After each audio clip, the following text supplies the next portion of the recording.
Teshwar Pandey, DGP Bihar. मैं सबको प्रणाम करता हूं, आप जितने भी हमको फेसबुक लाइव पर देख रहे हैं। एक बड़ा अहम सवाल है कि मुझे आज फेसबुक लाइव पर क्यों आना पड़ा। ये बहुत ही महत्वपूर्ण सवाल है।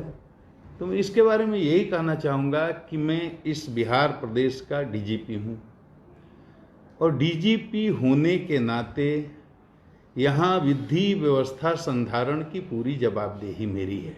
ये पुलिस की है। अपराध नियंत्रण का मामला हो या विधि व्यवस्था संधारण का मामला हो, ये प्राथमिक जिम्मेदारी पुलिस की होती है और उसी पुलिस बल का मैं मुखिया हूँ। तो प्रदेश में कहीं भी तनाव न हो, फसाद न हो, चाहे वो जातीय फसाद हो या सांप्रदायिक फसाद हो, ये मेरी जिम्मेदारी है। सरकार ने इसीलिए मुझे बनाया है और हर प्रदेश की डीजीपी की ये जिम्मेदारी होती है, केवल मेरी नहीं है। तो मैं इस जिम्मेदारी को निभाने के लिए, अपनी बात आप तक पहुंचाने के लिए, एक घटना की सच्चाई आपको बताने के लिए आज फेसबुक लाइव आया हूं, ताकि मेरी ये बात बिहार की 12 करोड़ जनता तक पहुंच जाए और उनको ये सच्चाई पता चल जाए कि गोपालगंज में रोहित हत्याकांड का संबंध किसी सांप्रदायिक मामला से नहीं है।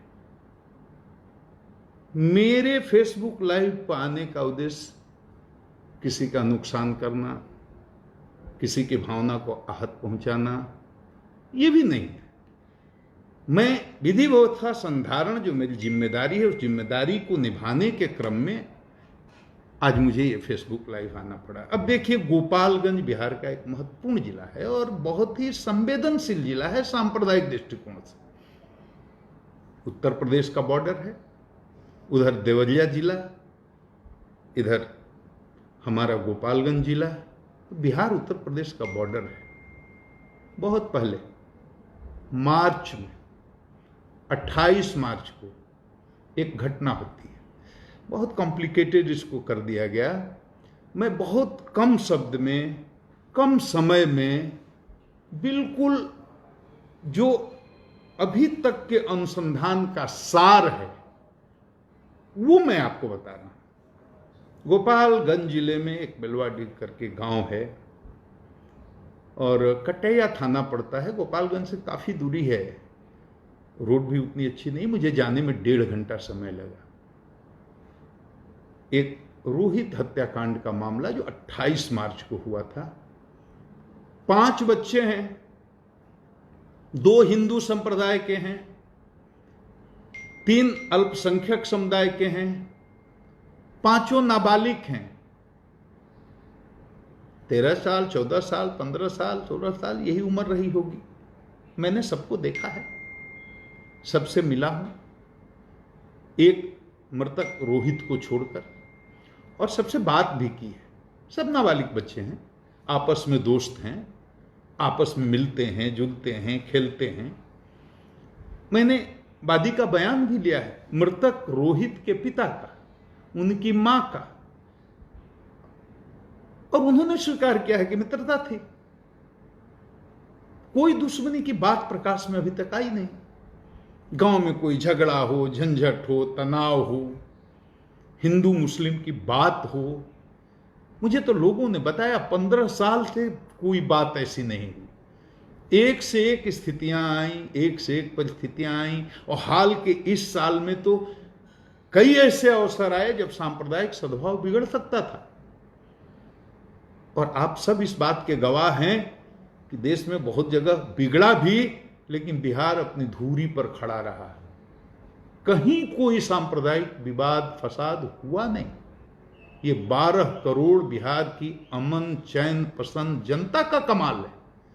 ये बिहार के डीजीपी का कमाल नहीं है, ये लोगों का कमाल है कि वो जहां थे खड़े रहे, सांप्रदायिक सद्भाव को बनाए रखा।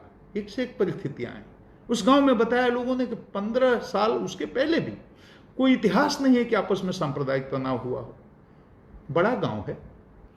बताया गया कि 400 से अधिक लोग हिंदू हैं और मुसलमान तो दाल में नमक की तरह हैं, वहां अल्पसंख्यक के समुदाय के लोग, बताया गया मुश्किल से 10-15 घर होंगे, बहुत छोटी संख्या है।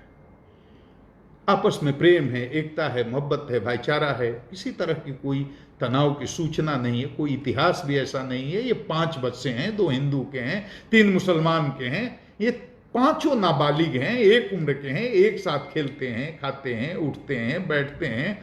और रोज की तरह उस दिन भी ये पांचों गए।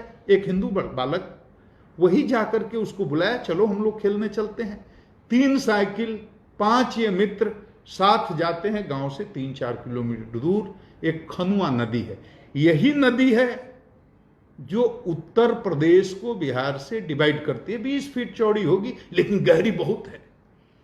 हमें तो लोगों ने बताया जेसीबी से शायद हाल में कोई खुदाई हुई, जिसके चलते बहुत मैंने नदी में घुस करके, प्रवेश करके और घटनास्थल का निरीक्षण किया। जहां बालक के डूबने या उसकी हत्या करके वहां डुबाने की बात कही जाती है, मैं सारा अपना यूनिफॉर्म खोल करके और कपड़ा बदल करके उस गहरी, मैं तैरता बहुत अच्छा हूं, तैराक हूं, पानी से मुझे डर नहीं लगता। तो मैं उतरा और बादी के सामने बादी थे, बादी की पत्नी थी, बादी के ससुर थे, बादी का पूरा परिवार था, उनकी बिटिया थी। सबके सामने जहां जैसे जैसे उन्होंने बताया, मैं पानी में उसकी गहराई मापने के लिए उतरा, कपड़े खोल करके। वो मैं वीडियो आपको दिखाऊंगा, जो आप हमको सुन रहे हैं सब देखेंगे, इसी फेसबुक पर डालूंगा। और मैंने पानी की गहराई लेना चाहा तो मुझे लगा कि पानी कम से कम, मुझे लगा 12 फीट गहरा तो जरूर होगा। मैं सीधा हाथ खड़े करके डूबता था, मुझे अंदाज नहीं आता था कि ऊपर अभी कितना पानी है। मतलब मैं ये कह सकता हूं कि खड़ा हाथी तो उसमें डूब ही सकता है। और मुझे बताया गया कि मार्च में जब यह घटना हुई थी या दुर्घटना हुई थी, उस समय पानी का स्तर और ऊपर था, मतलब पानी और ज्यादा रहा होगा। वहां पर उस घटना स्थल का निरीक्षण किया और घटना स्थल पर ही मैंने बादी की पत्नी का, यानी रोहित के पिता का, रोहित की मां का, रोहित के नाना का, ये जो लोग अभियोजन पक्ष के थे उनका बयान लिया, बाकी लोगों का भी लिया। घटनास्थल पर वहां जंगल है, झाड़ी है और पेड़ पौधे हैं, और अगल बगल के लोग भैंस चराने के लिए, पशु चराने के लिए दिन भर वहां रहते हैं। बड़ा मनोरम दृश्य है वहां का। वहां मैं गया। अब कहानी ऐसी है कि पांचों मित्र भी वहां 28 मार्च को गए। ये 2-3 बजे दिन में जाते हैं, समय का हेरफेर हो सकता है। बादी की मां ने बताया वो 3 बजे का समय रहा होगा, 2-3 बजे का समय रहा होगा। यही बादी ने भी बताया, बादी की पत्नी ने भी बताया, माने रोहित की मां ने भी, रोहित के पिता ने भी, रोहित के नाना ने भी जो समय बताया, और जो प्राथमिकी में है मोटा मोटी यही अपराह्न का टाइम 3 बजे का समय रहा होगा, 1 घंटा आगे पीछे। ये बच्चे जाते हैं वहां पांचों एक साथ, और वहां जो भैंस चराने वाले हैं उसका बयान भी मैं वीडियो डालूंगा, आप देख लेंगे। कई लोग हैं जो रोज जाते हैं, वहीं पर चराते हैं। उन लोगों का बयान कि हमने देखा कि ये पांचों बच्चे आए, एक साथ खेलने लगे, एक साथ नदी में नहाने के लिए गए। उसके बाद क्या हुआ ये उनको नहीं पता है। उनकी भैंस कहीं और चली गई तो उसके पीछे पीछे चले गए। मतलब 5 के अलावे कोई छठा नहीं था, ये उनकी बात से हमको लगा। तो अब ये बच्चे नहाने आते हैं। अब 4 बच्चे तो लौट जाते हैं जी, शाम को 6-7 बजे घर पहुंच गए। एक बच्चा नहीं जाता है। अब 15 साल का रोहित जब घर नहीं पहुंचा, माँ बाप को चिंता होती है, किसी माँ बाप को होगी, बहुत परेशान होते हैं, पूरे गांव में खोजते हैं, इन बच्चों से भी पूछताछ होती है। बच्चे साफ झूठ बोल देते हैं, हमें नहीं पता, वो पहले ही आ गया था, वगैरह वगैरह, जो भी, मतलब वो कोई भी बात नहीं बताते हैं कि रोहित कहाँ है, कैसे है, किस हाल में है। अब देखिए, फिर उसी दिव्यांग एक लड़का है जो हिंदू समुदाय का है, जो घर से बुलाने गया था, और भी लड़के थे जैसा बताया, उसमें 3 मुसलमान हैं, मैंने पहले ही बता दिया है। अब उस लड़के को सख्ती से सुबह पूछताछ की जाती है। हमें बताया गया उसको 1-2 तमाचे भी गांव वालों ने लगाए, घर वालों ने लगाए, जिसने भी लगाया हो। और उसको कहा कि नहीं, तुम्हारे साथ गया, तुम बुला कर ले गए, तुमको बताना होगा कि रोहित कहां है। वो बताता है कि डूब गया। कहां? उसको लेकर के पूरे गांव के लोग उस जगह आते हैं जहां बच्चे नहाने आए थे या खेलने आए थे। वो जगह बताता है, लाश निकाली जाती है।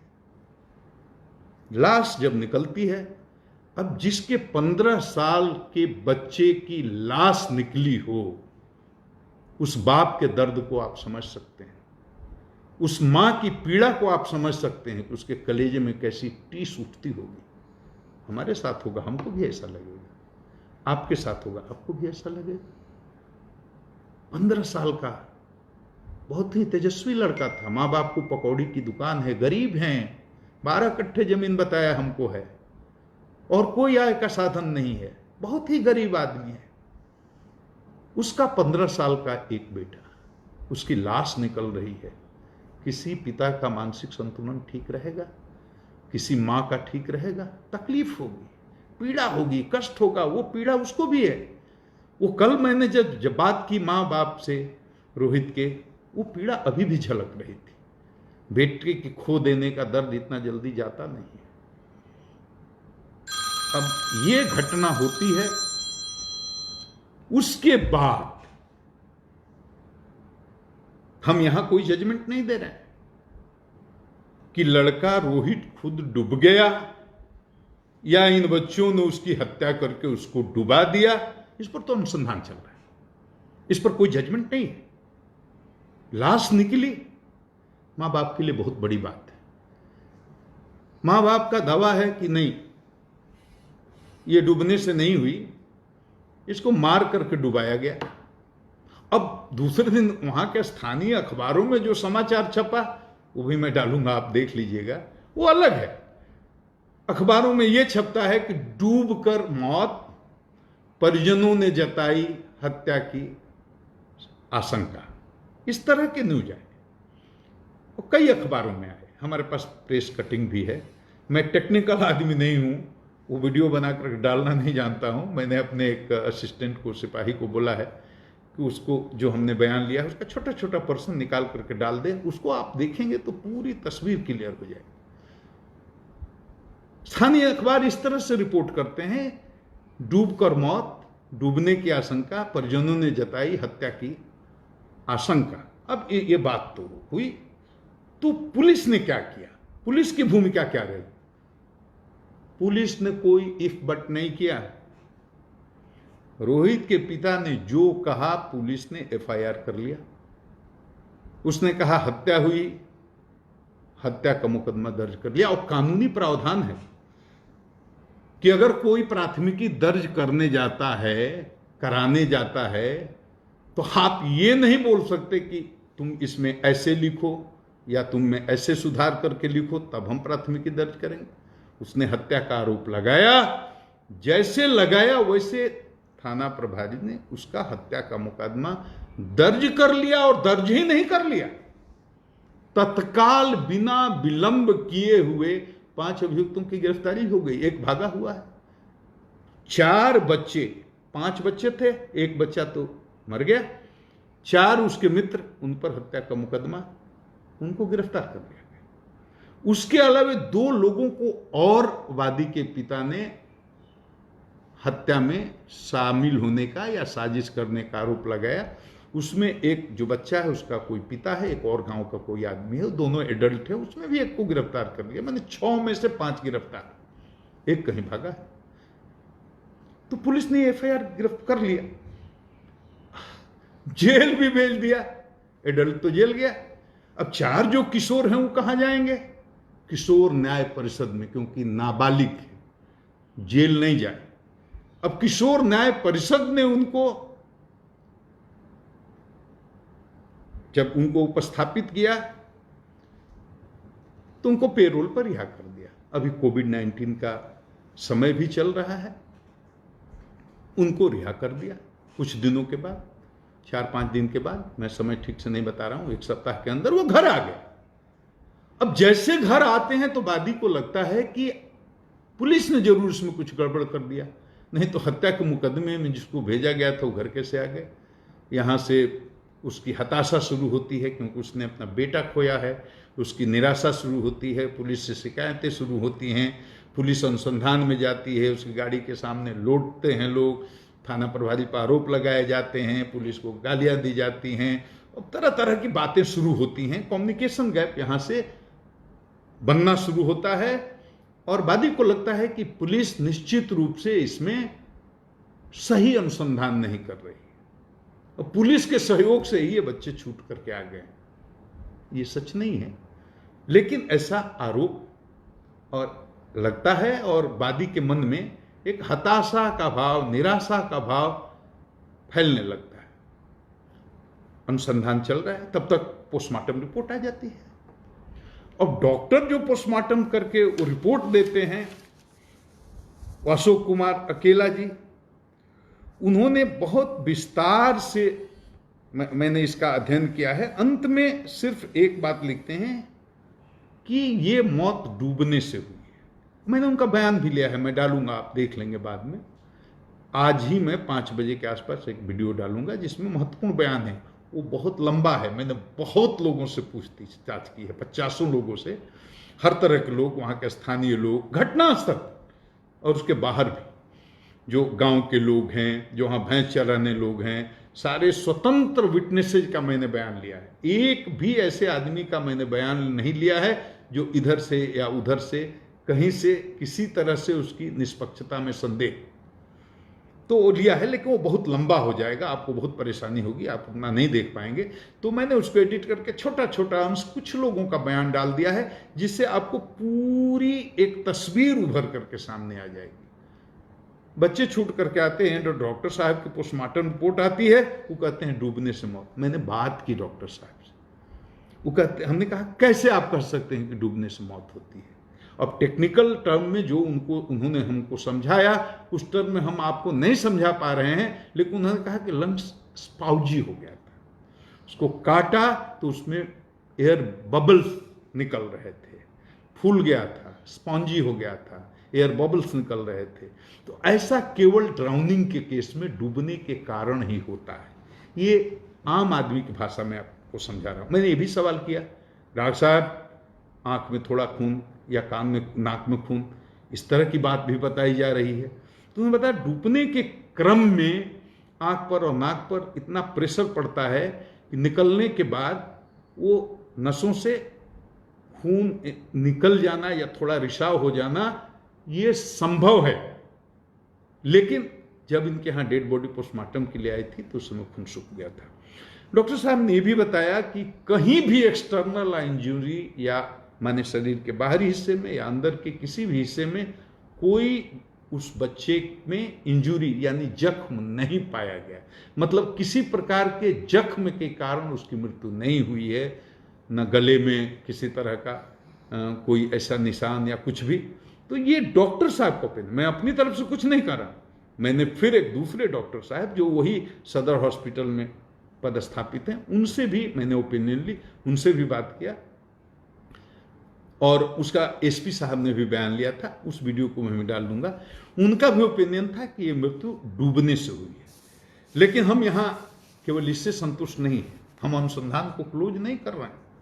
हम ये मान कर चल रहे हैं कि ये हत्या का मामला भी हो सकता है और डूब करके मरने का मामला भी हो सकता है। अनुसंधान पूरा खुला है, लेकिन हमने जो वहां बयान लिया लड़के की मां का, लड़के के बाप का, लड़के के नाना का, जो भी अभियोजन की तरफ से गवाही दे सकते, किसी आदमी, पहली बात तो यह कि इसमें से कोई भी घटना का चश्मदीद गवाह नहीं है, आई विटनेस नहीं है, नंबर 1।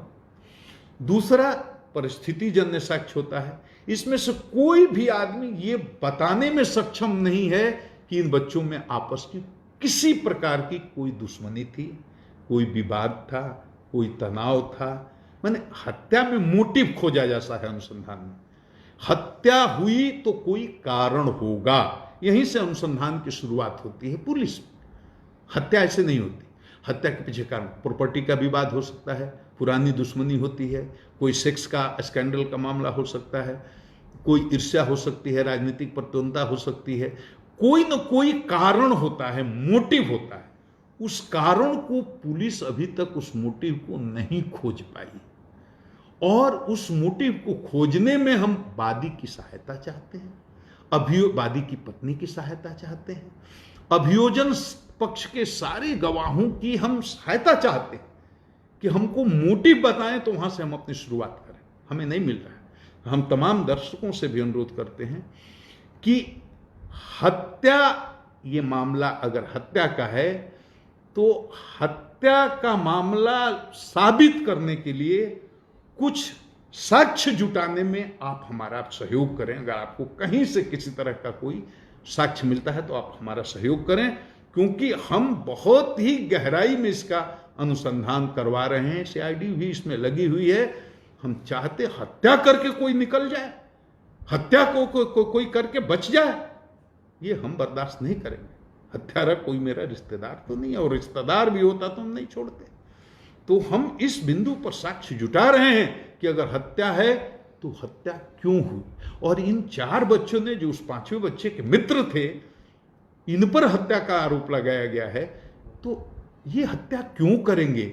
वहां ऐसी क्या परिस्थिति आ गई कि 1 घंटा पहले मित्रता है और साथ में खेलने के लिए आ रहे हैं, और 1 घंटा के बाद ये बच्चों में कौन सी ऐसी बात आ गई कि इतनी दुश्मनी फैल गई कि उन्होंने हत्या करने की सोच ली, और सब एक उम्र के नाबालिग बच्चे। हम इस पर साक्ष्य जुटाने की कोशिश कर रहे हैं, हम उस कारणों को ढूंढने की कोशिश कर रहे हैं। आप भी हमारा सहयोग करिए।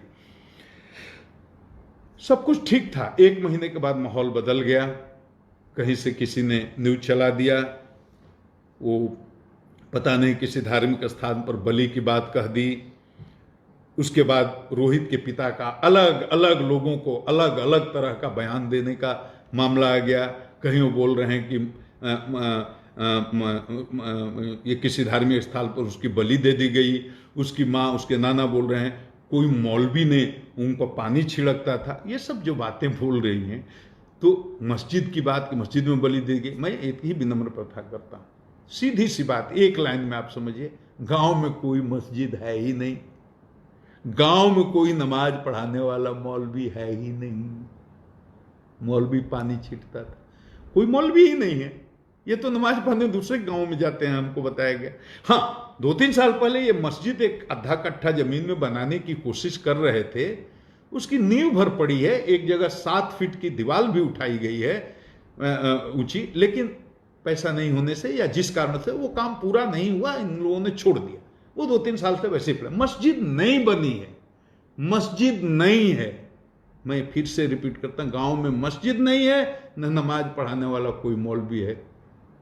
और फिर मैंने बहुत लोगों से बयान लिया, गांव के लोग, निष्पक्ष लोग, और जिसका बयान लिया सारे एक बहुसंख्यक संप्रदाय के लोग, हिंदू लोग थे। एक एक से पूछा और सबने एक स्वर से कहा कि इसमें कोई सांप्रदायिक मामला ही नहीं है, इसमें कोई मस्जिद मंदिर वाली बात ही नहीं है, ये सब बेकार बात है। ये अफवाह कहां से फैली, कैसे फैली, क्यों फैली, ये हम लोग नहीं जानते हैं। स्थानीय स्तर पर किसी तरह का कोई न सांप्रदायिक तनाव है, न था, न कोई ऐसा मामला है। सारे पत्रकार भी वहां लोकल, जो वहां के रहने वाले, गोपालगंज के नहीं, कटैया के, जहां की घटना है, वो पता नहीं, मैंने किसी को बताया नहीं था। मैं बिल्कुल अकेला अपने एसपी डीआईजी को लेकर गया था, लेकिन सूचना और गाड़ियों का काफिला देकर उनको पता चल गया होगा। तो 10-12 पत्रकार गए, एक एक आदमी से पूछा, सब ने कहा सर हम लोगों ने कभी रिपोर्टिंग ही नहीं की इस तरह की बात की कि कोई सांप्रदायिक मामला है। टोटल बिल्कुल निराधार है।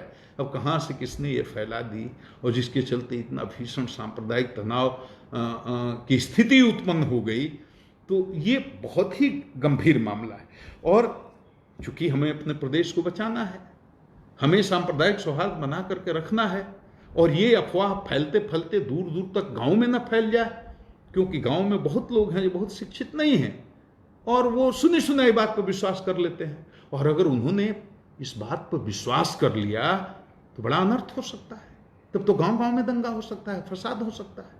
तो ये मेरी नैतिक जिम्मेदारी थी कि इस फेसबुक लाइव से बिहार की 12 करोड़ जनता को इतना बता दूं कि कि वहाँ कोई सांप्रदायिक मामला नहीं है, वहाँ कोई मस्जिद बंद करके तैयार नहीं हुई है, वहाँ कोई मौलवी नहीं है, और ये घटना है या दुर्घटना है, ये हत्या भी हो सकती है, डूब करके भी आदमी मर सकता है, ये दोनों बातें हो सकती हैं।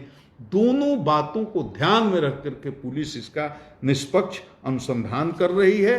किसी को भी ये नहीं लगना चाहिए कि इसमें किसी को दोषी पाया गया तो इसमें छोड़ा जाएगा।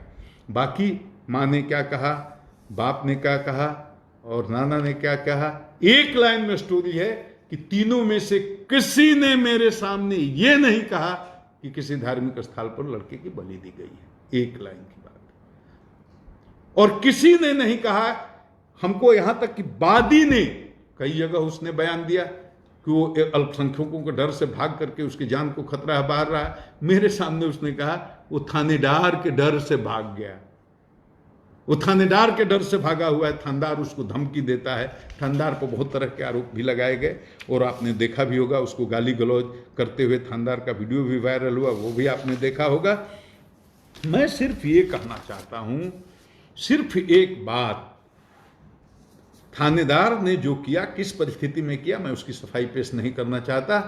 किस स्ट्रेस में, तनाव में उसको कितना परेशान किया गया, जलील किया गया, उस पर तरह तरह के आरोप लगाए गए, ये सब बात मैं नहीं कह रहा हूं और ये कहना भी नहीं। किसी भी परिस्थिति में, किसी भी स्थिति में और किसी भी तनाव की स्थिति में किसी थानेदार को अमर्यादित भाषा में जनता से बात करने का अधिकार नहीं है।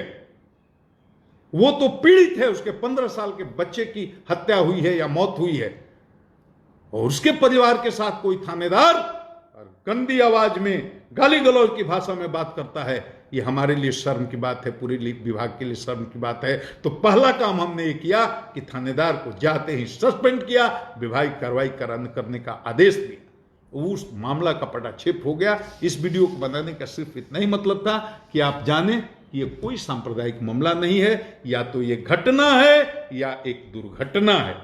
घटना माने या तो हत्या का मामला है, दुर्घटना माने या तो डूब कर मरने का मामला है। हम इसको अभी हत्या का मामला ही मान करके वादी के हिसाब से उसके लिए साक्ष्य जुटाने की कोशिश कर रहे हैं। आप भी साक्ष्य जुटाने में हमारी मदद कीजिए। और एक बात और कहेंगे, अफवाह नहीं फैलाइए, बड़ी जिम्मेदारी का काम होता है। देश बहुत मुसीबत में है, हिंदू हो, मुस्लिम हो, सिख हो, ईसाई हो, अफवाह फैलाइएगा बड़ा नुकसान होगा। अब बिहार तो प्रेम की धरती है, मोहब्बत की धरती है, सांप्रदायिक सद्भाव की धरती है, ये महावीर की धरती है, ये बुद्ध की धरती है, ये गांधी की कर्मभूमि है। मोहब्बत का पैगाम बिहार की धरती से दुनिया भर में गया है, अहिंसा का पैगाम बिहार की धरती से दुनिया भर में गया है। हम बिहार को बचाने में हमारी मदद कीजिए, सहयोग कीजिए। और हमारी बात किसी को बुरी लगी हो या किसी को अच्छी नहीं लगी हो तो मैं क्षमा चाहता हूं। बहुत लोगों के सवाल होंगे, बहुत तरह के सवाल होंगे।